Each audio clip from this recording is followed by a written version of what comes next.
বাংলাদেশ গ্রাম police চাকরিটা অনেক বড়, কিন্তু এদের বেতন খুবই সীমিত। মাত্র ৭,৫০০ টাকা এই বাজারে কীভাবে চলে একটি পরিবার? এই বাহিনীটির চাকরি যতটা না বড় এবং এদের কাজ তার চেয়েও অনেক বড়। দিন রাত ২৪ ঘন্টা গ্রাম পর্যায়ে সেবা দিয়ে থাকে এই বাহিনীটি, কিন্তু এই বাহিনীটি ভাগ্য চাকা খোলে না। এই বাহিনীটি দীর্ঘদিনের অবহেলার শিকার। শুধুমাত্র এই বাহিনীটি এর নামমাত্র মূল্যে বেতন পেয়ে জীবন ধারণ করছে কোনো মতে, তাই তো বারবার আন্দোলনে ডাক দিতে দিচ্ছে। আবারও বাংলাদেশ গ্রাম পুলিশের এক আন্দোলন। এই আন্দোলনে হাজারো গ্রাম পুলিশ একসাথে আবারও রাস্তায় স্লোগানে, কিন্তু বাংলাদেশ গ্রাম পুলিশের কপাল যেন যেই সেই, কোনো উন্নতি নেই। শুধুমাত্র এদেরকে ডেকে নেয় আর আশ্বাসের একটা ঝুড়ি দিয়ে বাড়ি পাঠিয়ে দেয়। এই জন্য গ্রাম পুলিশের নাম। উন্নয়ন হয় না, কিন্তু শুধুমাত্র উন্নয়নের আশ্বাস।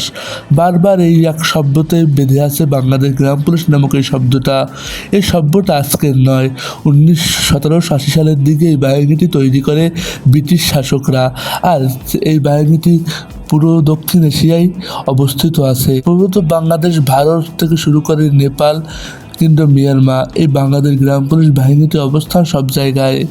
কিন্তু সব স্থানে যেমন গ্রাম পুলিশের উন্নয়ন, মান উন্নয়ন হয়েছে, সেক্ষেত্রে ভিন্ন বাংলাদেশে, কারণ বাংলাদেশ গ্রাম পুলিশে কোনো মান উন্নতি হয়নি। এই বাহিনীটি রয়েছে চরম অবহেলা এবং নির্যাতন।